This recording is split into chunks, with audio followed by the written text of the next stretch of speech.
I got the invitation to go on this Armed Lutheran radio show, though. You know this guy? Have you seen this? There's two things that I would like to say that make me feel safe. Number one, the fact that there is a radio show called the Armed Lutheran Podcast somewhere in the world. That makes me feel safer. Bringing you law, gospel, and guns. This is Armed Lutheran Radio.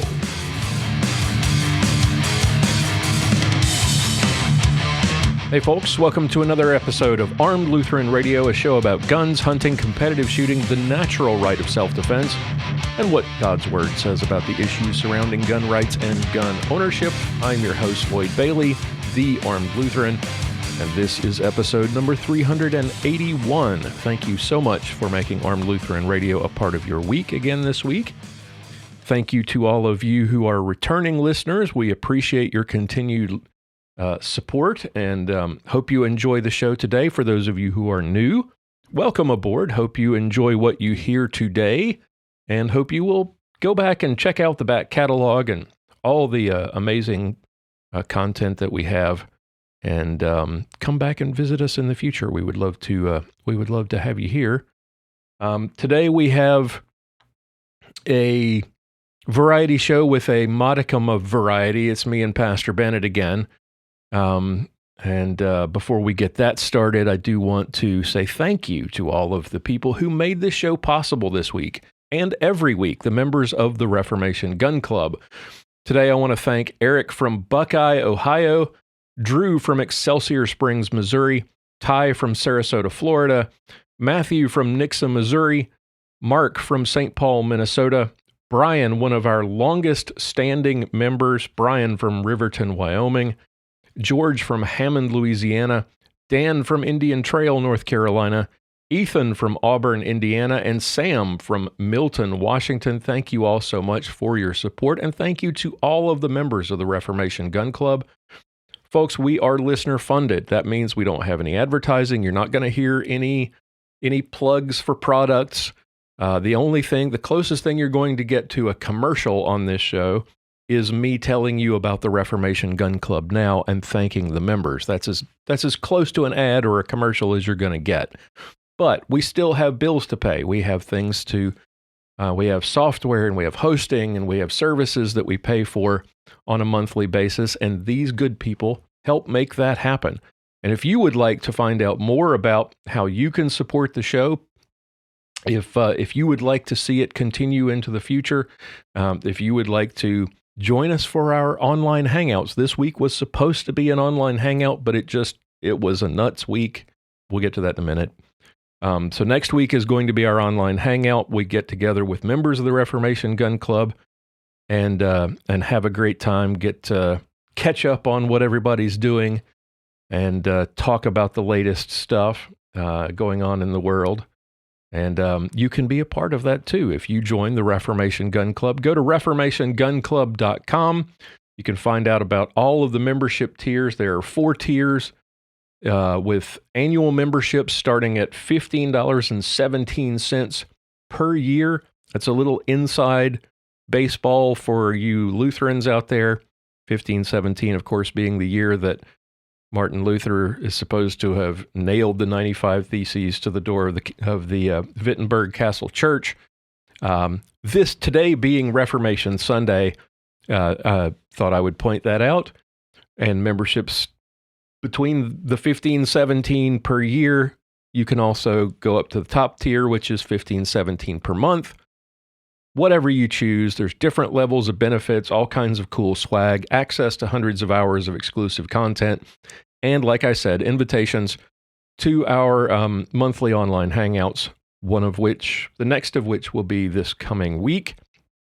So check that out. Again, reformationgunclub.com, or look for a link in the show notes for this or any of our previous episodes.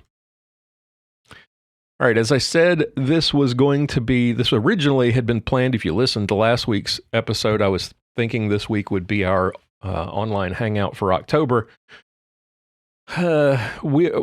Work week and volleyball dad week did not work out this week. Had all kinds of stuff going on with work.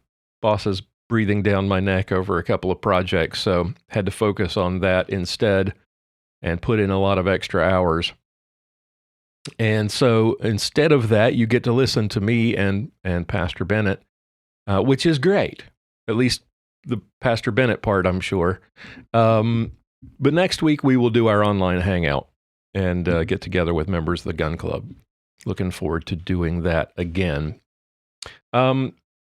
What I had for this week is, I'm sure unless you're living under a rock, or maybe you were, living on the International Space Station until today, I'm sure know of the tragic events that took place in Lewiston, Maine this past week. And what we saw was, again, the tragic failure of gun control. A man whose name I will not utter here, that is our rule. He shot and killed 18 people and wounded 13 others in a spree that spanned 2 locations, a bar and a bowling alley, maybe not in that order. I can't remember what the order was, bowling alley and then the bar. But after a lengthy manhunt that they didn't catch him the night of the shooting, they never did catch him. They found his body behind a dumpster, apparently dead from a self-inflicted gunshot wound, I think, is the last I saw. But in any case, he's dead. At his own hands, it would appear. And all the usual suspects have jumped to conclusions on this terrible event, as they always do. I saw absolutely crazy numbers and wild theories in the hours that followed the original announcement of the event. Multiple shooters, 3 locations. At one point, I think I saw 5 locations listed as sites for the shooting.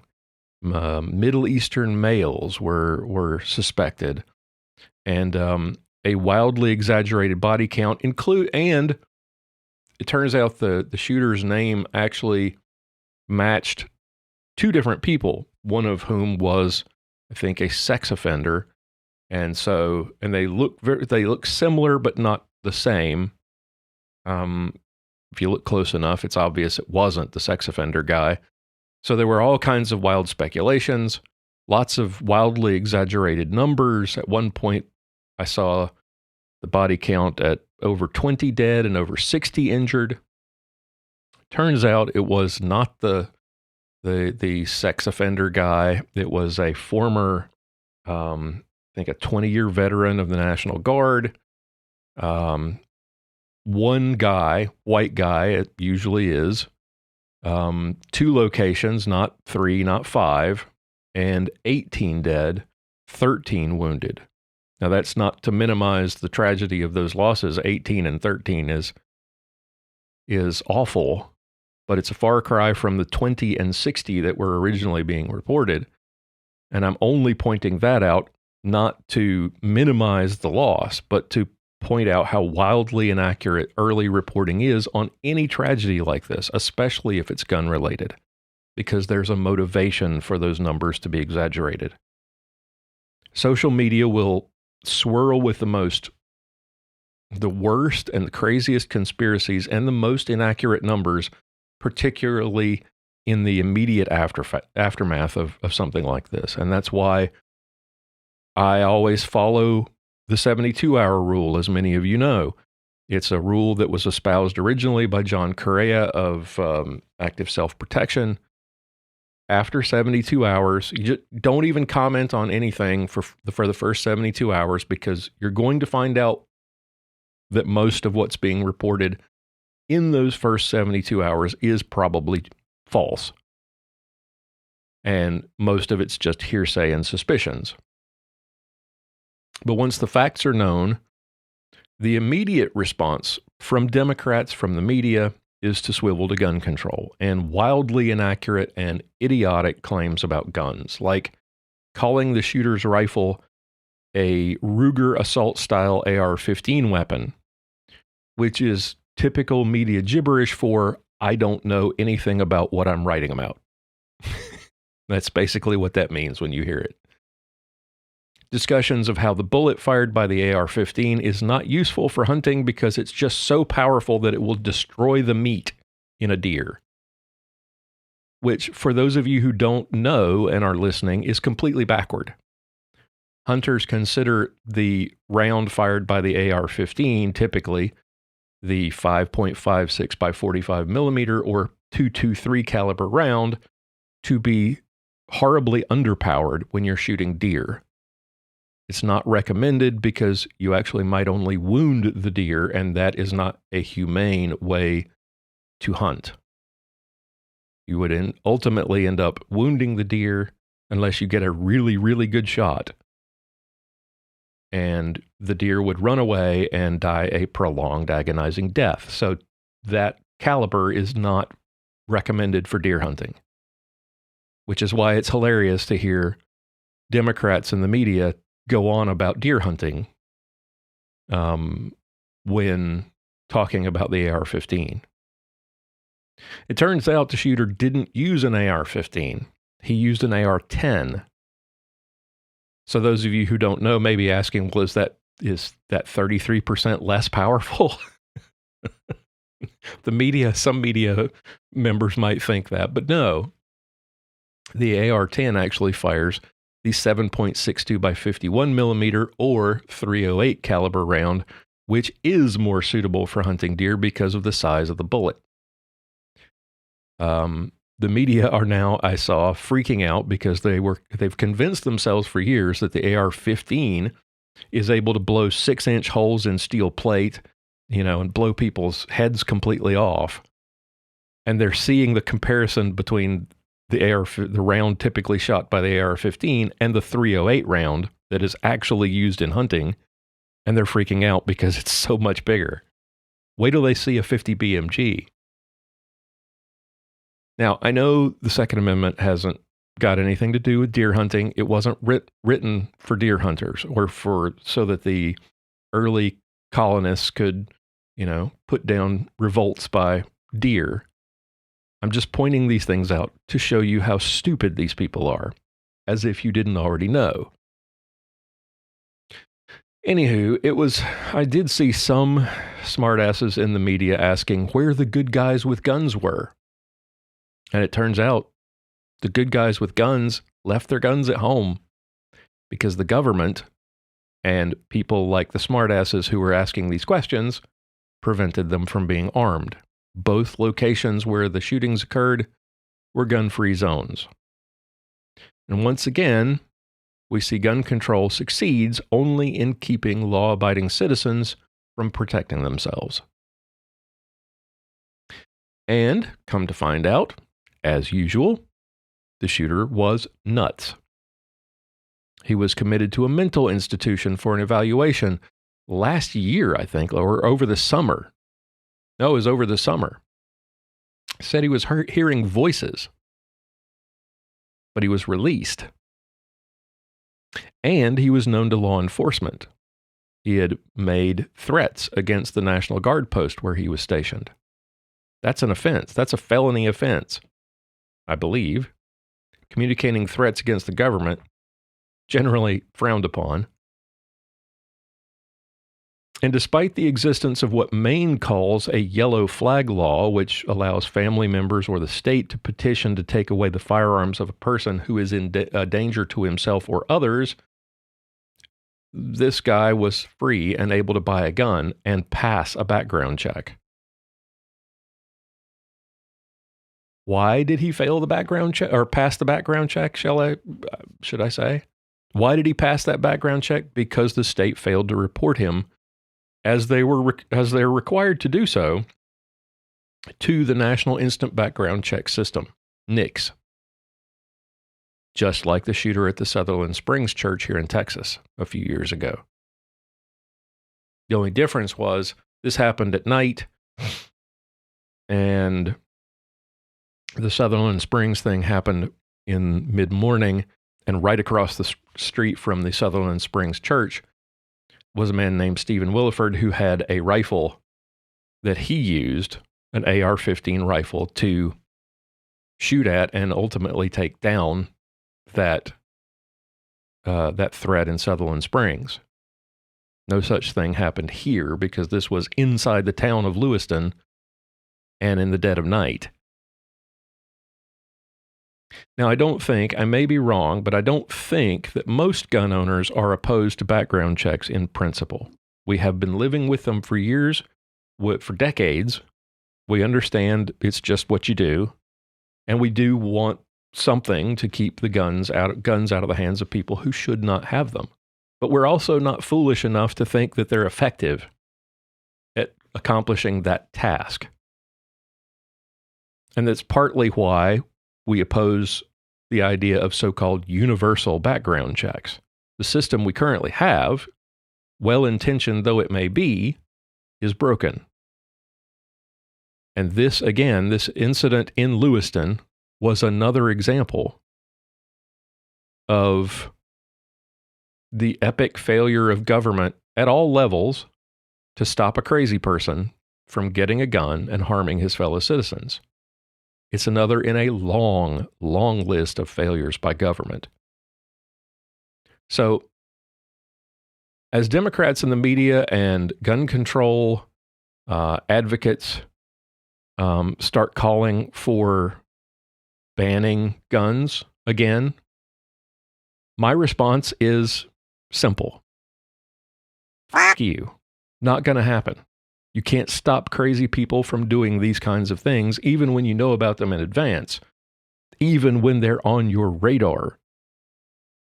Why would taking away the gun that I own to protect my family make anything better? It won't. And then add to that the rising tide of anti-Semitic, anti-white decolonization talk that we hear around the nation, talk that our institutions seem unwilling or unable even to denounce. And no, I definitely will be keeping my guns. Again, fuck you. Passing new gun control laws to control gun violence is pointless, especially given the failure of government to enforce the laws we already have. Most of the people who are on the streets committing these kinds of violent acts are known to law enforcement before it happens, and we do nothing to stop it. And then we crow about guns after they do something terrible, when we had the means to stop them before it ever happened, and didn't. If the government was doing its part and violence was still an issue, well, then we can sit down and talk about new ways to combat gun violence. But until then, not just no, but hell no. That's all for me today. That's what's been on my mind. Let me know your thoughts if you have any comments or questions. Visit the feedback page at armedlutheran.us/feedback. We'd love to hear your thoughts.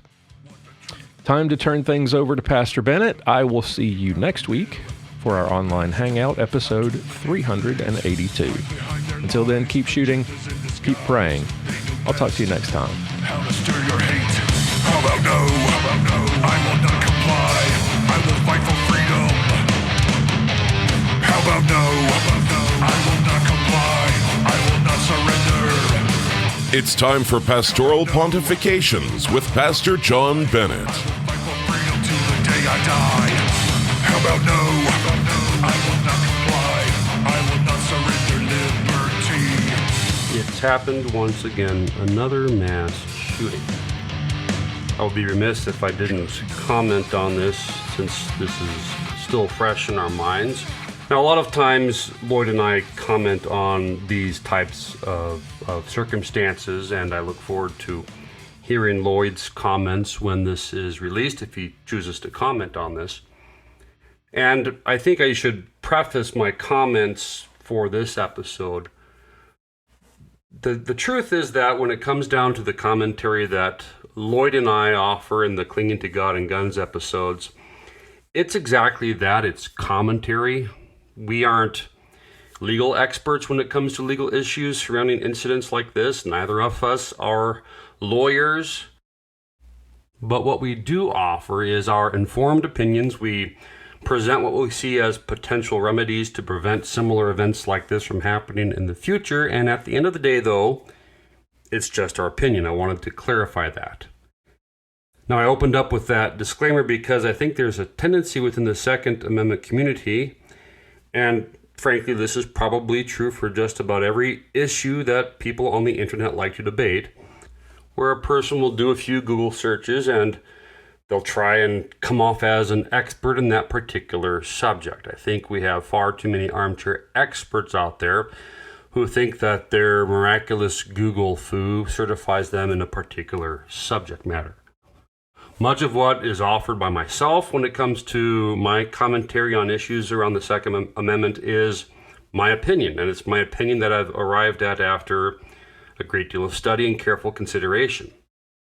And the advice that I subsequently offer is basically common sense conclusions based on those opinions. Now, of course, I believe my opinions to be correct, otherwise I wouldn't bother sharing them. And because they are opinions, you are free to agree or disagree with them. But at the end of the day, my commentary is still just my opinion. Now, in today's episode, I'm going to offer some commentary, some opinions concerning this shooting in Lewiston, Maine. I'm going to recommend what I believe to be at least one reasonable measure, or at least a good starting point that could potentially prevent future incidents like this from happening.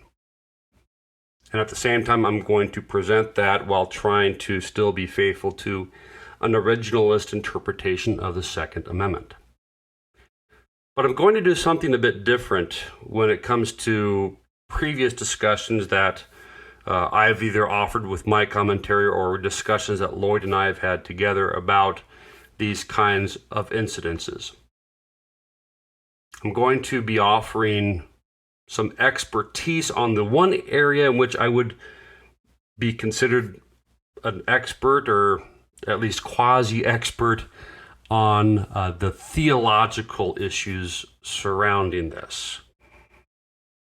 So that being said, let's take a look at what we know so far. The perpetrator of this attack is a 40-year-old Army veteran.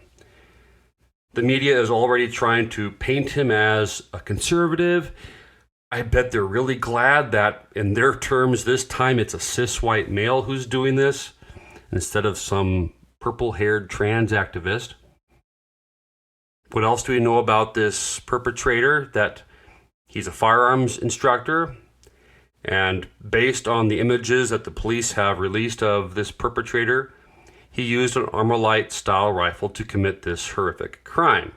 So what do we know from that? Of course, the media and liberal politicians, they're going to push hard on things like gun bans and magazine limits and background checks, all the usual suspects in their set list of talking points.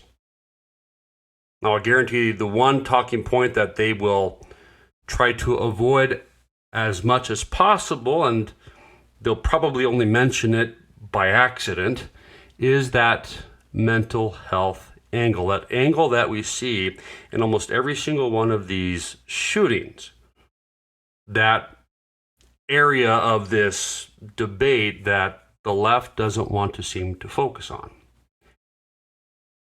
Now, it's worth noting that this perpetrator, and I won't call him a suspect, let's face it, the photographic evidence doesn't really lend itself to giving this guy the benefit of being called a suspect. He's 40 years old. That means he would have been 18 years old on 9/11. The Army confirmed that he was enlisted in December of 2002, and this is when the war in Afghanistan was in its infancy, and the war in Iraq was looming in the distance.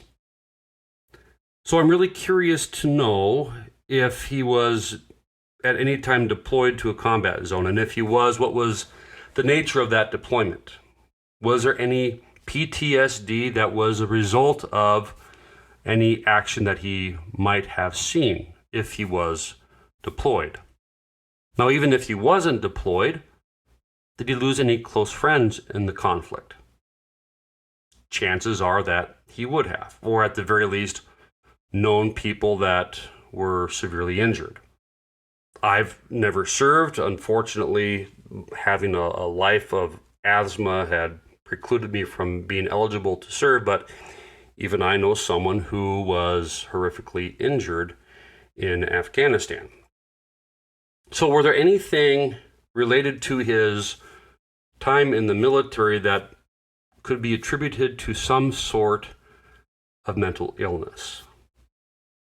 Now, what's a bit unique about this particular incident is that there really is no clear motive. Most of these shootings, yes, mental illness is always a factor, but there always seems to be other motives. Often it is a desire for infamy. You have the kid who was picked on in school, and he's looking to finally, maybe they'll finally notice me if I shoot a bunch of people. Sometimes it's revenge. I think of the shooting at the Sutherland Springs Baptist Church, where that was motivated by revenge against a girlfriend. I'm a little vague on the details on that, but I that's ringing a bell in my mind for some reason. Well, with this, there really doesn't seem to be any motive whatsoever. Again, we haven't seen anything from his social media, except for those things the media has shown about, he liked this tweet from Tucker Carlson, so obviously he must have been a conservative. Screw the media, I'm sorry. But when it comes to this particular shooting, what I find to be interesting is that in all those cases where the shooter was seeking infamy, there really wasn't an attempt to try and get away. They stayed there at the scene until they were either apprehended or took their own life. Again, this guy, clearly he wasn't well. According to friends and family, he had been hearing voices. His sister-in-law in one article was quoted as saying that he started believing he could hear people say awful things about him. This is evidence of paranoid behavior. And he had made threats of violence targeting his own army unit, and he was institutionalized briefly this past summer in a psychiatric facility. But for some reason, and of course, I don't know the legal details, I don't know any of the reasoning behind it, but he was allowed to check himself out, even though he was still hearing voices. So by definition, all of this made this shooter a prohibited possessor of firearms. He would not be permitted under federal law from being in possession of or purchasing a firearm. And again, this seems to be a common factor with just about every single mass shooting that the media has considered newsworthy in the past 20 years. Now, granted, the media completely ignores the mass shootings that happen in Democrat-run inner-city neighborhoods. We never hear about those because the shooter doesn't fit their preferred race and the circumstances doesn't fit into their narrative that supports their end goal of confiscating as many firearms as they can from law-abiding citizens. Now, I don't want to get too far off point here, but this is relevant, at least to my mind, because I believe the media has a motive for selectively covering the shootings that they cover. It's the same motive that it is for liberal politicians. Their goal is they want to disarm private citizens as much as possible, and so they seem to focus only on those mass shootings that would further their goal in reaching that. They're also, and this, again, I fully admit this is my own cynicism. I believe that neither the media nor liberal politicians are really interested in measures that will potentially prevent shootings like this while preserving our Second Amendment rights because they want to destroy the Second Amendment. And every time we have a shooting like this, they will capitalize and fundraise off of these shootings until the cows come home, and there is a political benefit for them. It almost seems like they want these things to happen. I hate to say it that way. Again, that's the cynical side of me, but I have a hard time seeing their motivation as being anything other than that. Now, okay, I'm getting a little too far off the point. I'm going to get back to the issues at hand. So the law prohibits those who are adjudicated mentally ill from lawfully being in possession of or purchasing firearms. The problem is there seems to be no enforcement mechanism for this. Now, yes, you have the background check process that, if they fill out the form 4473 and they're honest, then they would be prohibited from purchasing. But unless that's flagged in the NICS system, they're going to be able to buy that firearm. Now, I oppose red flag laws. That seems to be the solution that's always thrown out every time mental health is mentioned. And the reason I oppose these laws is because every single one that's been proposed so far leaves far too much opportunity for abuse. But why can't there be enforcement measures in place that, for example, if the person has been admitted to a psychiatric care facility, that their firearms be placed in the custody of a responsible third party until they have been evaluated to not be a danger to themselves or to others? Why can't a person's time spent in a mental health care facility be a flag inputted into the NICS system? There's got to be a way that would still prohibit or prevent any abuse of such a system, but some sort of enforcement mechanism in place. Because, again, every single one of these incidences that we've seen ever since these things have become commonplace, at least the ones that are covered heavily by the media, mental health is almost always a factor. Now, I'm not going to get too far into the details, aside from we would need necessary safeguards to be put in place that would guarantee that those who are making these decisions are unbiased toward firearm ownership. But can't this at least be a starting point in the discussion? Can't we say that at the very minimum, a person who's hearing voices and who believes those voices are saying terrible things about them, that there should be some sort of benchmark that should be made before they're permitted to be in possession of a firearm? Again, these shootings seem to involve people with a history of mental illness. And it's maddening that preventative measures that are proposed by liberal politicians, time and time again, they fail to address mental health and the aspect of mental health in any way that doesn't support their confiscation agenda. Okay, now that's enough for my opinions. That's enough for my commentary on this. I want to move on to theology, the area that, at least I've got the degrees that say I should know something about that particular subject. Do any of you find it strange that these mass shootings are purely a modern problem? And by modern, I mean they seem to all happen within the last 30 to 40 years.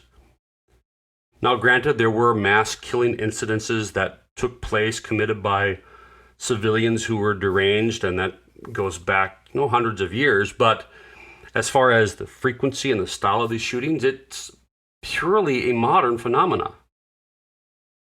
If you think back to when Armalite first offered the AR-15 for sale, you could order one by mail from the Sears Roebuck catalog. Now, I don't believe this to be merely coincidental. But what also goes hand in hand with this is that the mental health epidemic in our society really began exploding in the early 70s. Now, I don't believe, again, this to be merely anecdotal evidence. But I will be the first to admit that I'm not quite sure how to really research the cause and effect of these glaring defects that we see in our present day. But one thing is very evident. The more our nation becomes more secular, the more our nation has abandoned faith in a loving and merciful God who sent his Son to die for sinners, the worse things have become. Now, granted, I wasn't alive back in the 1950s, but if you go back 70 years, if you didn't go to church, you were an outlier. At that time in our nation's history, roughly 3/4 of the population were members of a house of worship, whether that be, Jew or Gentile, Christian or otherwise. Now that number has dropped to less than half. It's roughly 45% of households are members of a congregation of some sort. Now, even though the majority of Americans polled still consider themselves to be Christians, according to Pew Research and the statistics that were provided to them by Christian denominations, church attendance is now down to only 18% of the population. And Pew Research projects that it could be in the single digits by the year 2050. And what is on the rise, the only group that seems to be growing, are the number of people who identify as the nones, those who have no religious convictions whatsoever. Now, aside from advances in technology, is there a single thing that's really improved since the beginning of this religious decline in our country, this great falling away? As we see godlessness on the rise, is anyone surprised by the increase of godless behavior? Now, I don't think this is a coincidence, maybe it is, but today I was reading Deuteronomy chapters 28 and 29, and in these chapters, God warns Israel what will happen to their nation if they forsake him. I encourage you to read these chapters as well because they're very appropriate considering the present state of affairs in our world. Again, that's Deuteronomy chapters 28 and 29. Now, getting back to this horrific shooting, what made me consider this from a theological perspective is the fact that I just recently watched the movie Nefarious, starring Sean Patrick Flannery. And I can't recommend this movie enough. It's a great movie, and it gives what is, in my estimation, a faithful depiction of demonic possession. Now, that's refreshing because so often Hollywood gets it all wrong. It's also disturbing because they get it right in this movie, and you see this depiction of what a biblically faithful case, or what I mean by biblically faithful is that, what we know from Scripture to be true, a case, authentic case depicted of demonic possession. In our nation, the mental health profession has done absolutely everything they can within their power to explain away what are legitimate instances of demonic possession or oppression. And I have to wonder how many who have suffered from possession or oppression have had their condition explained away as quote-unquote mental illness. Now, while I personally haven't been involved with any cases, I know brother pastors who have. I have a very close friend of mine from seminary, and he had a case with a young woman who was concerned that she was possibly possessed. She had been having these demonic visions. She had heard voices. She had had out-of-body experiences. And it just so turns out that she was raised in a home where a family member was a practitioner of witchcraft.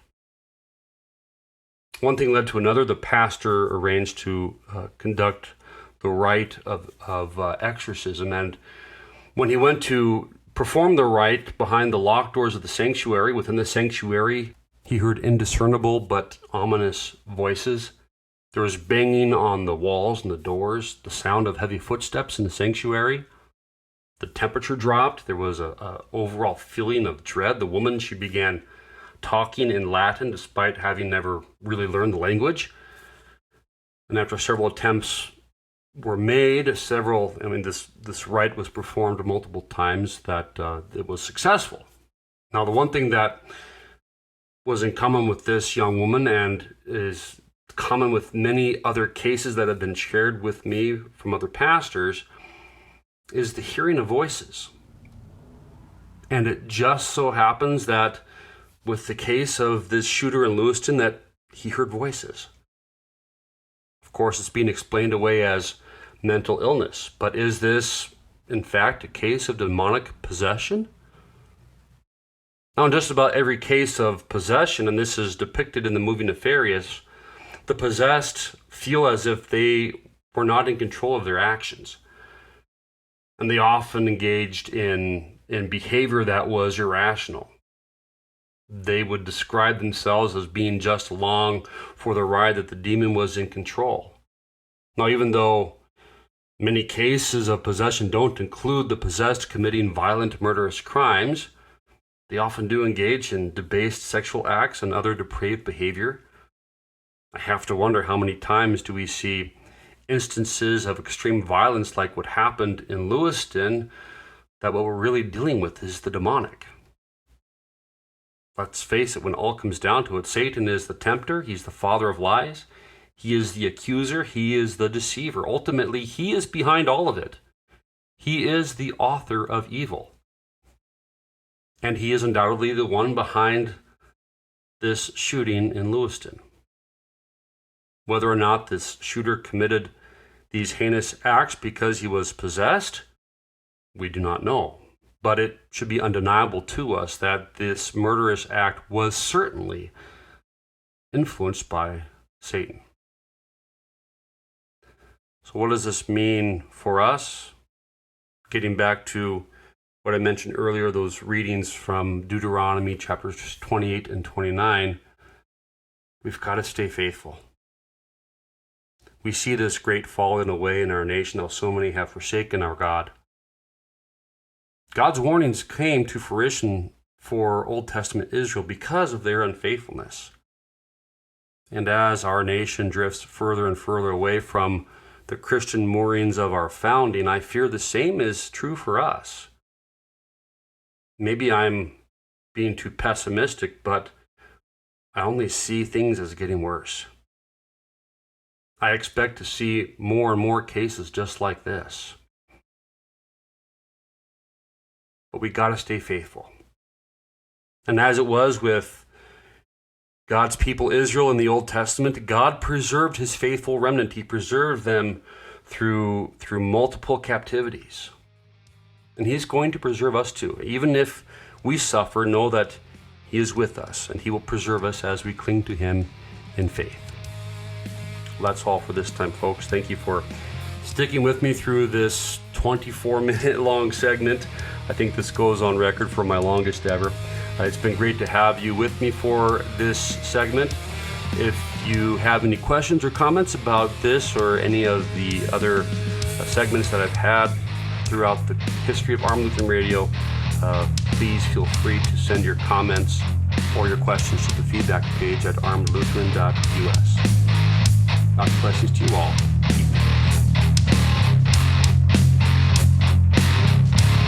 John Bennett is the pastor at St. John's Lutheran Church in Willow Creek, Minnesota. For more information, visit stjohnswillowcreek.org.